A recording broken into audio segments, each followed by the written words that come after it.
Bismillah, Assalamualaikum warahmatullahi wabarakatuh. Baik, perkenalkan nama saya Farid Hidayat Mahzumi.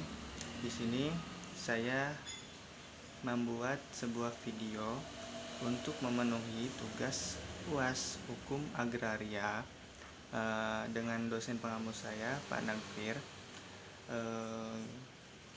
Di sini saya akan coba membahas sedikit tentang tips dan trik agar ketika kita ingin membeli sebuah tanah atau bangunan, apa saja sih langkah-langkah atau tips-tips yang harus diperhatikan oleh kita.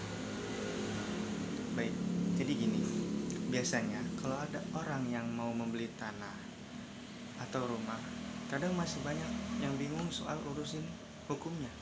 Jadi ini mesti mulai dari mana? Langsung ke notaris kah? Atau cek dulu lokasi tanahnya?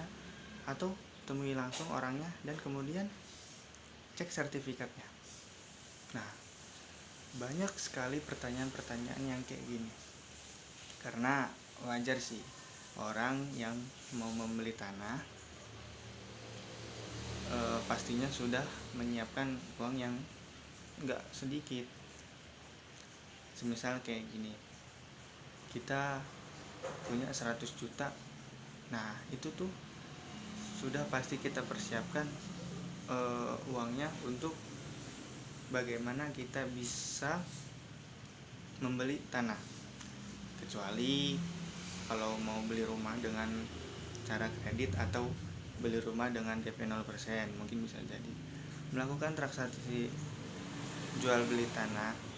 Gak ada cara lain, dan cara satu-satunya yaitu dengan membuat akta jual beli atau biasa kita sebut AJB. Nah, buatnya itu di pejabat pembuat akta tanah atau PPAT. Membeli tanah yang merupakan benda tidak bergerak gak sama dengan membeli benda bergerak, kayak contohnya mobil. Kalau semisal kita membeli mobil yang mungkin caranya dengan bisa cash atau kredit, dimana ketika ada uang di situ juga bisa ada barang yang kita dapatkan dan transaksi itu selesai. Adapun jual beli tanah atau bangunan yang harus melalui pejabat umum, yaitu pejabat pembuat akta tanah tadi atau PPAT ya, bukan notaris. Memang umumnya dan kebanyakan orang kalau mau beli tanah datangi ke kantor notaris ketika melangsungkan transaksi jual beli tanahnya itu. Dan kemudian notaris tadi statusnya berubah menjadi PPAT atau pejabat pembuat akta tanah. Kemudian kalian harus mendatangi kantor PPAT atau kantor notaris yang wilayah kerjanya di mana tanah itu berada, yang biasanya meliputi wilayah kabupaten atau kota madya. Kemudian apabila kalau kalian sudah mengecek lokasi tanahnya dan cocok buat Anda untuk umpamanya melegalitas tanah tersebut, Anda juga perlu mengecek sertifikat tanahnya tersebut. Karena transaksi jual beli tanah masih belum diketahui secara pasti oleh kebanyakan masyarakat. Bahkan masih ada yang dirugikan karena transaksi tersebut. Padahal tanah merupakan salah satu kebutuhan yang penting untuk dimiliki. Nah, selain untuk membangun rumah, tanah juga bisa dijadikan sebagai investasi yang menguntungkan.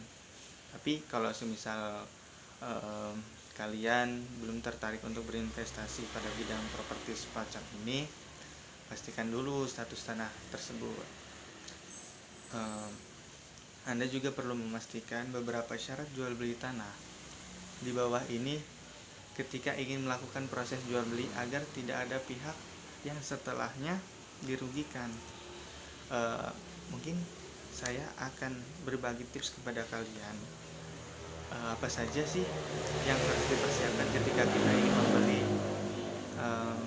tanah atau rumah.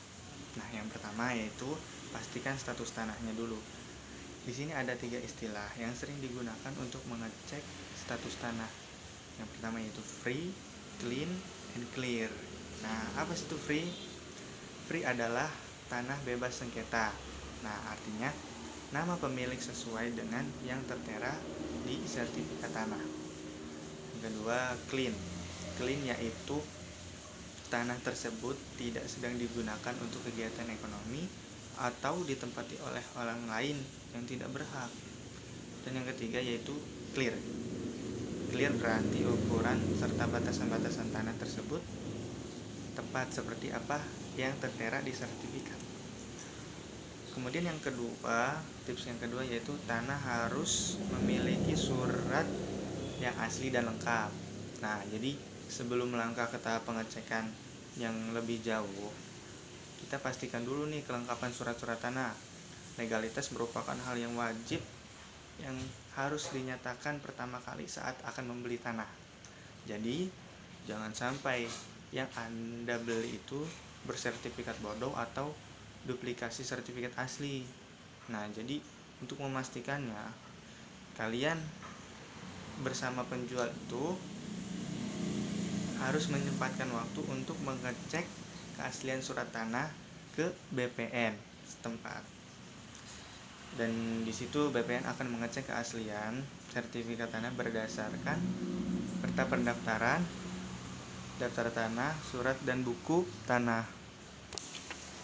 Kemudian BPN akan mengecek keaslian sertifikat tanah berdasarkan peta pendaftaran, daftar tanah, surat ukur dan buku tanah. Nah, macam-macam ini tuh sudah diatur sesuai dengan peraturan pemerintah Republik Indonesia nomor 24 tahun 1997 tentang pendaftaran tanah pada pasal 34. Nah, tips yang ketiga yaitu cek kondisi tanah. Sebelum membeli tanah, langkah selanjutnya yang dapat kita lakukan adalah mengecek lokasinya. Ini bertujuan agar mengetahui prospek tanah tersebut yang ini kita beli dalam beberapa tahun ke depan. Jadi, bila lokasinya aman, strategis, dan didukung oleh infrastruktur yang memadai, tanah tersebut mungkin layak untuk kita pertimbangkan. Selain itu juga, periksa juga kontur dan jenis tanahnya. Apakah nanti bisa digunakan untuk didirikan bangunan atau tidak. Kebanyakan pembeli menginginkan tanah yang datar, karena yaitu berarti posisi tanah tersebut tidak miring dong. Kecuali Anda tidak masalah dengan hal itu. Tapi kebanyakan dari para pembeli tentu pastinya ingin mempunyai posisi tanah yang datar. Lalu kemudian periksa ketersediaan debit air di daerah tanah incaran Anda yang tadi ingin dibeli. Apakah karena air adalah kebutuhan yang sangat penting. Namun ada beberapa pembeli yang lupa memastikan hal ini sebelum membeli tanah. Untuk itu, usahakan debit air di area tanah yang akan dibeli cukup bagi kebutuhan Anda. Nah, kemudian tips yang keempat yaitu membuat akta jual beli atau AJB.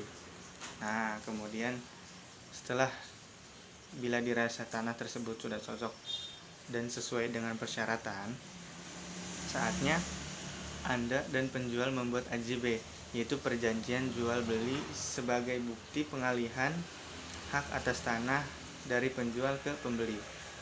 AJB dapat dibuat dalam berbagai bentuk sertifikat kepemilikan tanah, baik berupa sertifikat hak milik atau SHM, sertifikat hak guna bangunan atau SHGB atau GIRI. Kemudian penandatanganan AJB harus dilakukan di hadapan pejabat pembuat akta tanah atau PPAT tadi, dengan menyertakan persyaratan dari pihak penjual dan pembeli. Kemudian pihak penjual diharuskan memiliki sertifikat tanah asli, KTP penjual suami istri. Tapi kalau semisal penjual atau suami istri meninggal, maka perlu membawa akta kematian, bukti PBB 10 tahun terakhir, kemudian surat persetujuan suami istri dan kartu keluarga. Sedangkan dari pihak pembeli harus menyatakan KTP dan KK. Nah, kemudian yang tips yang kelima yaitu setelah itu bawa berkas AJB yang tadi sudah kita tanda tangani kedua belah pihak dibawa ke BPN. Batas penyerahan AJB paling lambat adalah 7 hari setelah penandatanganan. Penyerahan ini juga turut menyertakan surat permohonan balik nama. Nah, dengan ini proses jual beli tanah selesai apabila nama penjual dalam buku tanah dan sertifikat tersebut telah dicoret dengan tanda tangan dari kantor kepala pertanahan. Memang melakukan proses jual beli tanah memang rumit, namun harus dijalankan agar semuanya selesai dengan jelas.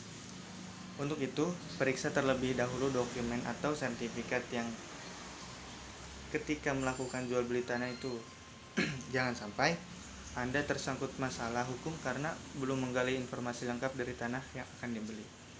Mungkin sekian dari saya, sekian penjelasan tentang beberapa tips dan cara jika ingin membeli tanah atau sebuah bangunan. Mohon maaf bila ada perkataan yang salah atau yang kurang jelas. Terima kasih. Assalamualaikum warahmatullahi wabarakatuh.